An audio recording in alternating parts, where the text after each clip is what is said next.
Thank you, Julie and the University of Helsinki for the invitation. This is my first time in Finland. I've loved it so far. I've spent a lot of time in countries surrounding Finland, mostly to the south and the east, the former Soviet countries, but never here. Thanks also to the U.S. State Department, U.S. Embassy Helsinki, the U.S. mission to the EU, who were instrumental in helping put this trip together and fund it. And thanks to my two employers, Foreign Policy Research Institute, which funded a lot of this book research, and the U.S. Army War College, which is picking up the cost of the trip that the State Department's not. So they're collaborating on the trip. I'll start by saying I'm glad to be part of Julie's acting out and being naughty to bring an American here to talk about China and Russia and Central Asia.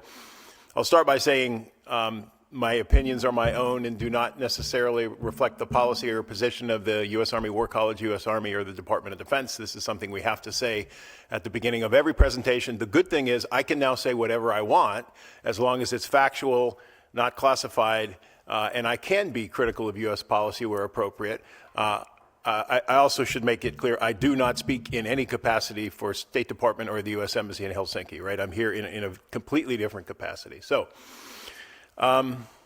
Yeah, Julie mentioned I have a book project on China-Russia relations, and part of the project, one of the chapters, and what's grown to be by far the biggest chapter, is on how China and Russia are interacting in Central Asia. And I'll get into some of the reasons here in a minute why I think that may be the most important region of their interaction in the world.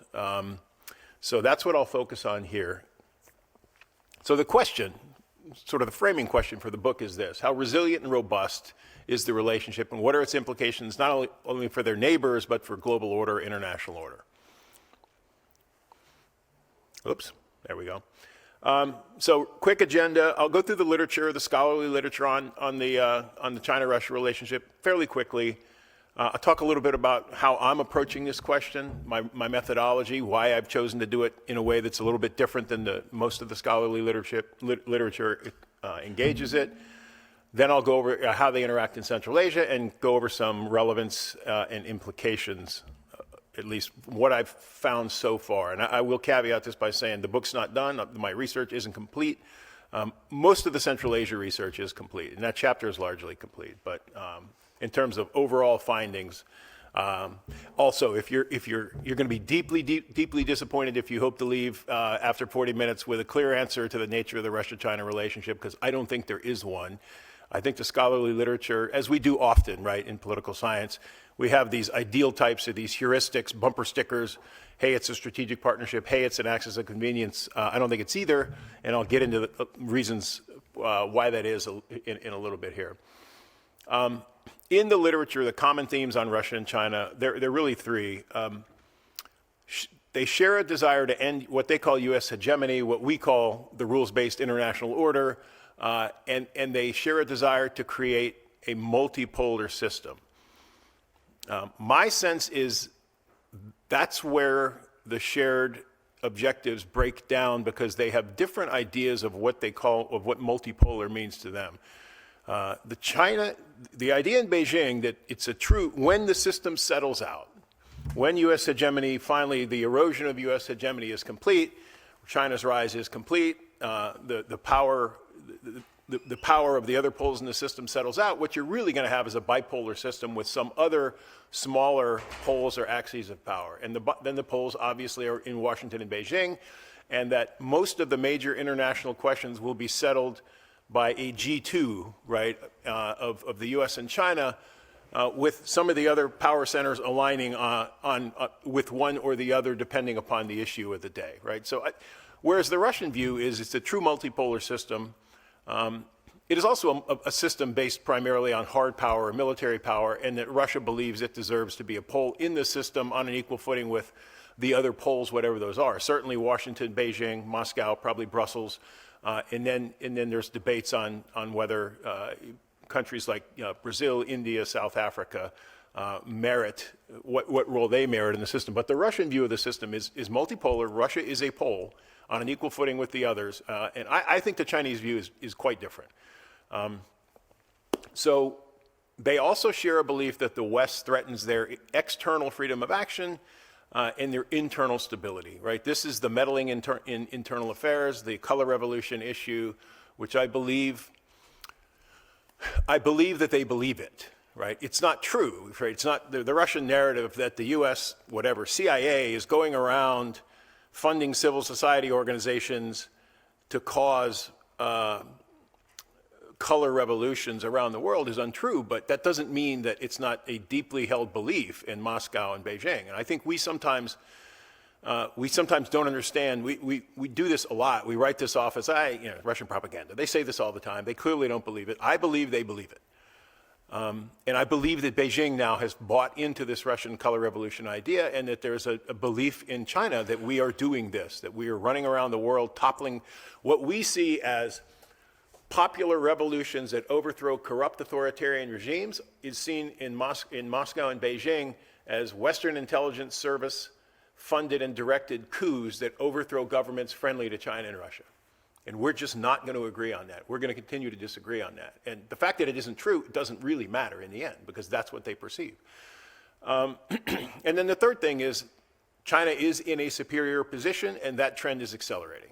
So there's a power transition underway. I think the power transition is playing out in a really, really in a significant way in Central Asia. Probably anywhere in the world where they're interacting, Central Asia is the place where that power transition is happening and is accelerating, and will be probably difficult for them to manage. To this point, they've managed it very well. Okay, so these are the common themes in the literature, but they come to different conclusions. Scholars come to different conclusions about the nature of the relationship, right?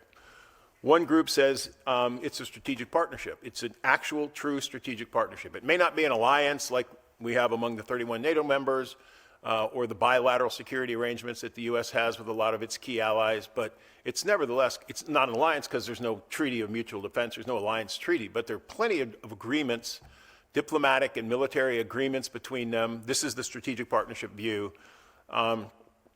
Long line of proclamations of partnership and friendship, especially at the very top between Putin and Xi Jinping. Everyone knows in this room, I'm sure, that Putin was in Beijing this week.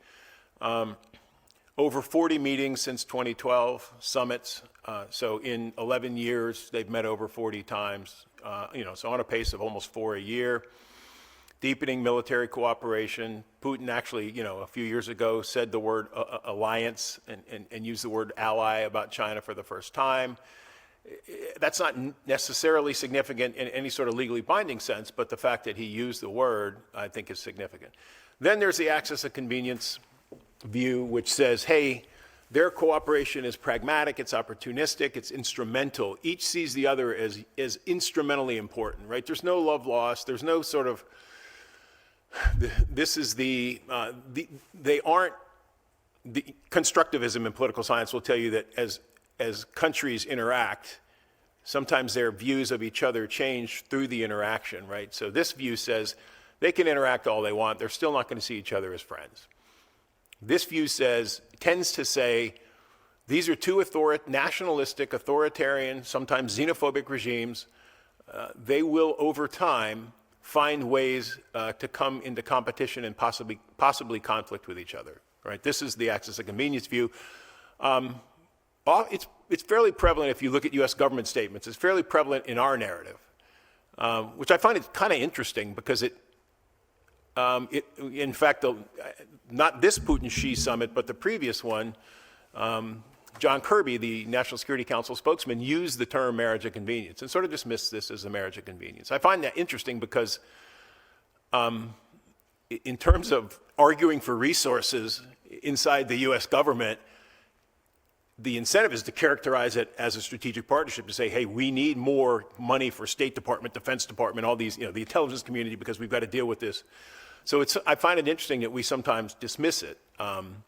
Okay, so that aside, the axis of convenience view says there's a fundamental power imbalance that can't be overcome.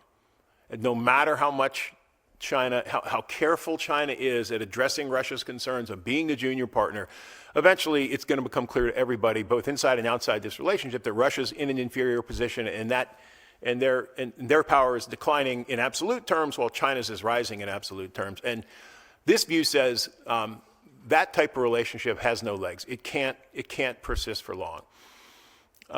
Weak economic foundations, diverging economic trajectories, especially after the imposition of the latest round of Western sanctions against Russia, that, Russia has become more economically dependent upon China than it ever was. China is now looking for ways to avoid Russia in terms of especially BRI projects. This is the whole middle corridor discussion where the BRI routes that had gone through Russia, the Chinese are now looking really actively for ways to bypass Russia because of the sanctions.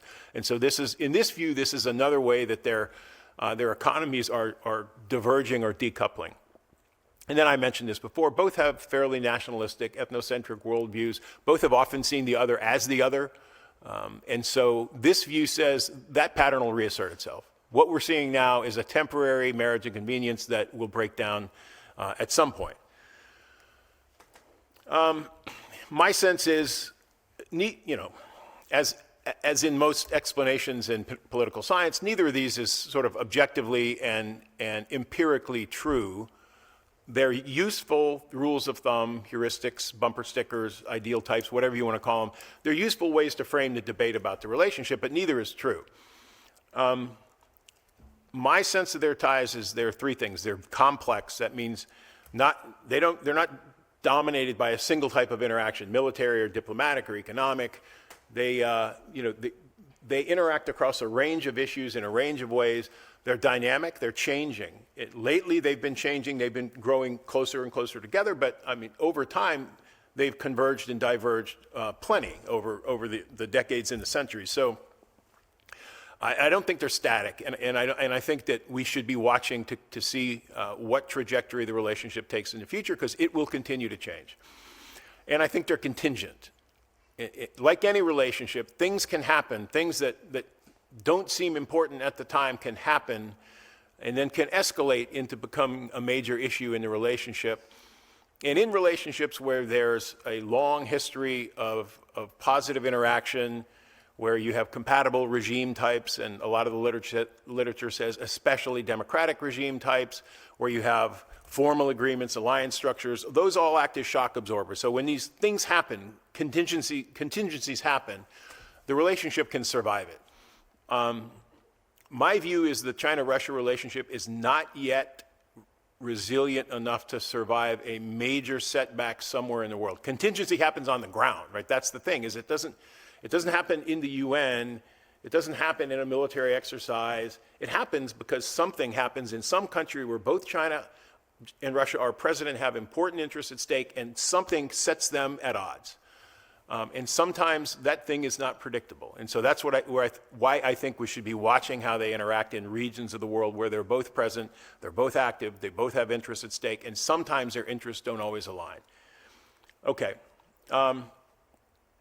So this is the approach I'm taking in this book. I'm using what we call, you'll hear people in governments a lot of time call it the instruments of power, instruments of statecraft, DIME, diplomacy, information, military, and economic. I'll caveat this up front by saying I really focus on diplomatic, military, and economic instruments, because trying to find a way to operationalize information and then having an analytical framework to study information and how governments use information is not easy.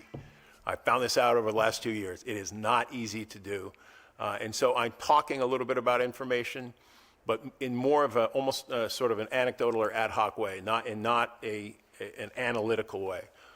And then looking at 4 different regions: Central Asia, East Asia, Eastern Europe, and Africa. And there are 2 types of regions. In 2, Africa and Central Asia, China and Russia have important interests at stake, especially in Central Asia. They're on the ground, they're active, and this is important. The U.S. presence and footprint is fairly light, again, especially in Central Asia. The reason I think this is important is the U.S. has been called the binding agent in the China-Russia relationship. We're the thing that holds them together. If you remove us from the equation, then they'll start to compete, maybe, right? That's the argument. So this is a way to test this hypothesis. You watch how they interact on the ground in places where the U.S. footprint is light, and see if they start to compete. And then the other 2, East Asia and Eastern Europe, in each of these regions, one of the 2 is locked in a strategic competition with the U.S., or more broadly, the West. And so what I'm interested in is how the other reacts. So obviously in Eastern Europe, The Ukraine conflict is the crucible of the relationship. We know that Russia has asked for military assistance from China. We know that China has considered it. We know that China has, to this point, not provided it or not provided it in a way that would be obvious. If China does, if they make that decision to support their partner in its war against Ukraine, then China knows that will trigger sanctions against the Chinese firms that are involved, potentially against the Chinese government. And that would indicate that the Chinese government is willing to pay a price on behalf of its partner, Russia. Similarly, in East Asia, although not nearly as acute, China is locked in a geopolitical competition with the US, the West more broadly.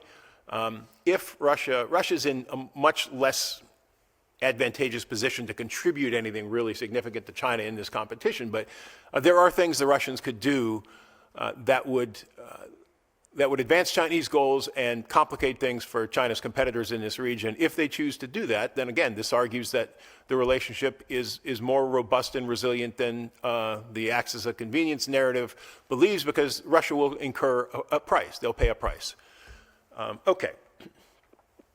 So why Central Asia? I talked about this a little bit, so I'll go through it fairly quickly. I do want to try to be done in 5 or 10 minutes, leave some time for questions. High order interest at stake for both Russia and China. For China, it's BRI economic development, right? The Central Asia is central to the BRI, right? It was where Xi Jinping announced the BRI in 2013 in Kazakhstan. Kazakhstan was the destination of his first post-COVID international trip. So Central Asia matters greatly to the Belt and Road Initiative. There's also a concern about Xinjiang and insulating Xinjiang from any sort of, quote unquote, contamination, in terms of Muslim fundamentalism or extremism from Central Asia. So there is a security element to China's interest in Central Asia as well. And then for Russia, Central Asia has always been seen as the soft underbelly, right? A strategic vulnerability to Russia, which has plenty of strategic vulnerabilities. Right? Russia is a country with plenty of natural threats based on its geography, its position in the world, who its neighbors are. But one of the greatest Russian fears has always been something percolating up from Central Asia, often in the form of Islamic extremism, and then threatening Russia along the long southern border. And then Central Asia really, and I can't emphasize how much great power identity matters to Moscow.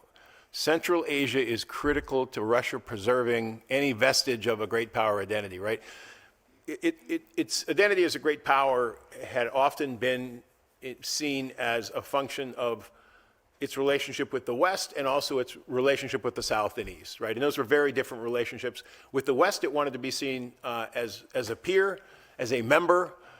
In the South and East, it wanted to have a superior military, political, and economic position. It's lost anything it can claim as a peer relationship with the West, with Europe, as a member of European institutions. So that part of Russia's great power identity has eroded. It's gone. What is left is its relationship with the South and the East. And I think, at least, that it's very important to people in Moscow, and I think it's very important to Russians in general, that they be seen as a great power, Russia be seen as a great power, and Central Asia is critically important to that. Having a certain type of relationship with the Central Asian states matters. Another reason Central Asia matters for this relationship is there is a power transition underway, accelerating since February 2022. If there's time in the Q&A, I can get into some of the quotes from some of the interviews I did in Central Asia, asking people about Russia.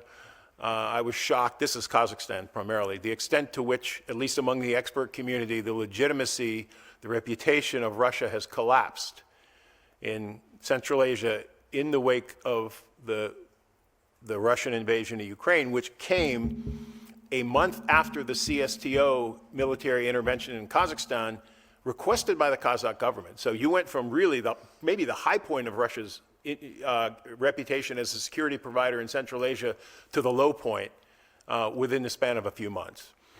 And then again, the light U.S. footprint in Central Asia tests this binding agent hypothesis. Pull us out of the equation and we see what do. Do they compete or not? Okay. Again, I'll talk diplomatic, military, and economic instruments and interaction. Both countries in all three areas are very, very present and very active on the ground in Central Asia, which is another reason I think it makes sense to look at Central Asia.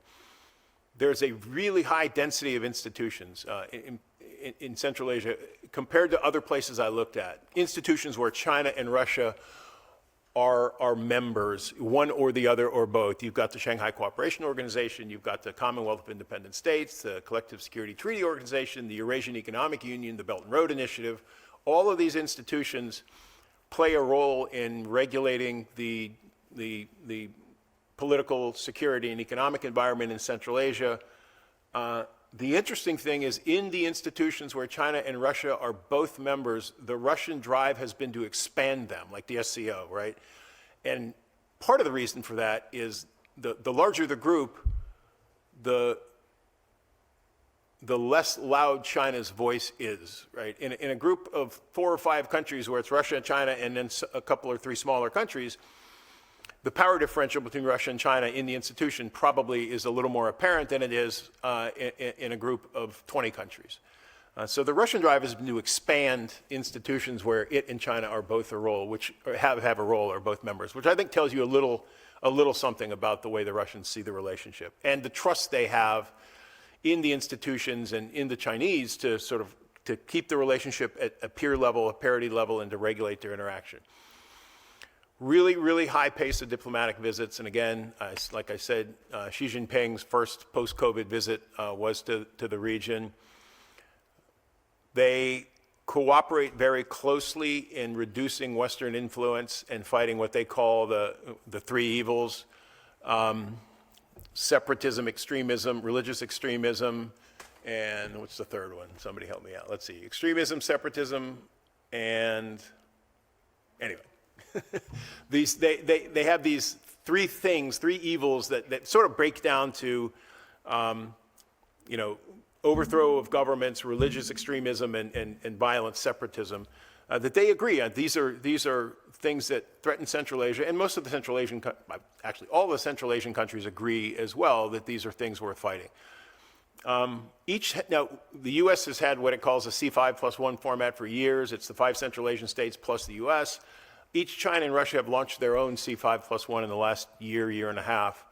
The other thing I think to look at in terms of diplomacy is, especially with the political changes in Uzbekistan, with the end of the Karimov regime several years ago and Mirziyoyev coming to power, and Uzbekistan sort of changing the way it interacts with its neighbors and being a little more sort of cooperative and fewer pretensions toward hegemony, is the potential for regionalism to emerge, for these 5 countries to in the way that, say, the Baltics did in the drive for independence from the Soviet Union, their drive for NATO accession. The 3 Baltic countries and Poland, and sometimes Finland as well, cooperated very effectively and coordinated very closely. I don't see any, in the immediate future, I see very little potential for that to happen in Central Asia, but over the longer term, if the great powers were sort of to cede some agency, lend some agency to those states, and not sort of meddle as overtly as we have been over the last 20 or 30 years, there's the potential, I think. And I think that would probably be a good thing for the region and for each of the 5 countries. Okay. Military presence interaction. I said this earlier, very high order Russian security interests here, right? We in the West sometimes forget this, or maybe don't believe it, but it matters very, very much to Moscow what happens in Central Asia from a security perspective. China's security interests and presence are rising as the BRI expands, just like everywhere else. The Chinese Belt and Road Initiative is active, and they're building infrastructure, sort of trade-supporting infrastructure. China's still a very export-oriented economy. It needs that trade. Infrastructure that enables trade is a good thing for China, but for that to work, you need stability, you need security. As China's BRI projects in Central Asia, as the number of them rises, China's security interests in the region will rise. One of its, I think now 2, maybe potentially 3 foreign bases is in the Badakhshan region of Tajikistan, military bases. Now, there aren't, and that was unacknowledged for a long time by the Tajik government. It's now public. There don't appear to be Chinese military there. It appears to be People's Armed Police, but nevertheless, it is a security presence in the region outside of China's borders. The only other Chinese base is in Djibouti. There may be one coming in Equatorial Guinea on Africa's west coast, but this is the one that's closest to China's borders, and it's there for a good reason. It's there because to sort of help regulate the security environment and secure or insulate Western China from anything coming over from Afghanistan through Tajikistan. Chinese private military security contractors, PMSCs, sort of, everyone knows about the Wagner Group in Russia. The Wagner Group is a different PMSC. Chinese PMSCs operate a lot like US PMSCs do. They do private security, they guard infrastructure, they guard people. They don't engage in large-scale combat operations like the Wagner Group does. So they're not a military presence, but they are a security presence. And they're fairly active in Central Asia, and their number is rising. Arms sales and military exercises increasing from China in the region, commensurate with its economic interests and its interest in having militaries in those 5 countries that can police internal order primarily and protect sort of internal stability and then protect Chinese economic investments. Russian military presence is overt and traditional. Bases in Tajikistan and Kyrgyzstan. Russian armed forces there in a very acknowledged and overt traditional way. The Chinese is less acknowledged and non-traditional in the sense that it's mostly private military security contractors or People's Armed Police, and it's a lighter presence than the Russian presence. So. Again, I said this earlier, Central Asia is central to the Belt and Road Initiative. I would argue it's the most important region of the world to the BRI. I think we're starting to see, I'd love to hear from people in the region, but I think we're starting to see a little bit of more BRI skepticism. I ran into a lot more in Central Asia than I had run into when I did field research in Africa. In Africa, almost everybody I talked to, South Africa, Ethiopia, and Kenya, and again, mostly experts and think tankers and scholars and some government people, but had a positive image of the BRI, a positive image of Chinese economic investment, very much sort of dismissed, right, the debt trap diplomacy, our narrative about Chinese BRI loans, very dismissive of that, said it's not a debt trap, that's not how they operate, you guys don't understand it. Central Asia, there was more skepticism. More skepticism of the BRI, of the real motives for it, more skepticism of the terms of Chinese loans, and more skepticism of China as an actor in general. The interesting thing is it doesn't translate into public opinion surveys. So I'm talking mostly to people in the expert community, and they would say xenophobia is a really big problem here. But then if you look at the surveys, the public opinion surveys, they don't indicate that. They indicate, Central Asians, most of the time when they're asked to characterize China as very beneficial, slightly non-beneficial, it's in the top 2. And when they're asked to rank China, Russia, and the U.S., before the war in Ukraine, it usually was, in terms of positive influence in the region, it was Russia, China, U.S. I haven't seen anything since the war, but I would not be surprised if China and Russia have reversed positions since the war. China is the largest regional trade partner, the largest trade partner for the 5. Kazakhstan is the only country that still has, on balance, imports, exports, a larger trade relationship with Russia. That probably won't last for too many more years. Energy infrastructure in the region is decoupling from Russia and moving more toward China. Russia's, I would say, the biggest piece of economic leverage it has is remittances and migrant workers, especially from Kyrgyzstan, Tajikistan, and Uzbekistan. Huge numbers of migrant workers in Russia sending money back to those countries. People in the region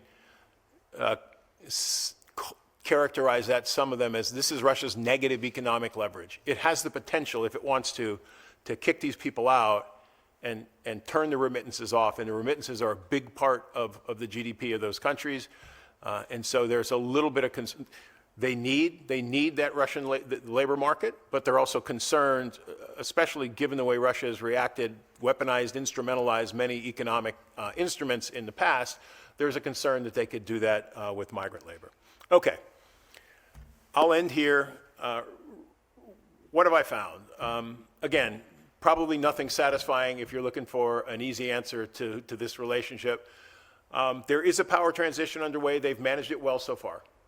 I do not see any evidence right now that some sort of rupture is imminent, because the two are aware in Central Asia that Russia's power, the floor has fallen out from Russia's power and authority and legitimacy in the region, and China's continues to rise. China has been very, very careful not to say that publicly, not even to imply it in any way. They've been very good at managing Russia's fear of being seen as a junior partner. But the rapid loss of Russian influence will test this. So this is something I think we should continue to watch if we want to understand this relationship. The U.S. has been largely absent from the region for certainly 10 years, 9 or 10 years since the 2014, the end of the formal mission in Afghanistan, completely, in many ways, absent from the region since the collapse of the Afghan government in 2021 and the resurgence of the Taliban. And so, but to this point, that's only been a few years, it's not leading. I don't see any evidence that pulling us out of the equation is leading Russia and China to compete. There are more independent foreign policies emerging, especially in Kazakhstan. Kazakhstan's reaction to the Russian invasion of Ukraine has been interesting to watch. President Tokayev has been fairly open. He said in Germany a few weeks ago that Kazakhstan would comply with the Western sanctions on Russia. We'll see if they will. We know that the Russians asked for, I can't imagine who in Moscow thought this was a good idea, but they asked for a contingent of Kazakh troops for the invasion of Ukraine. Kazakhstan said no to that fairly publicly.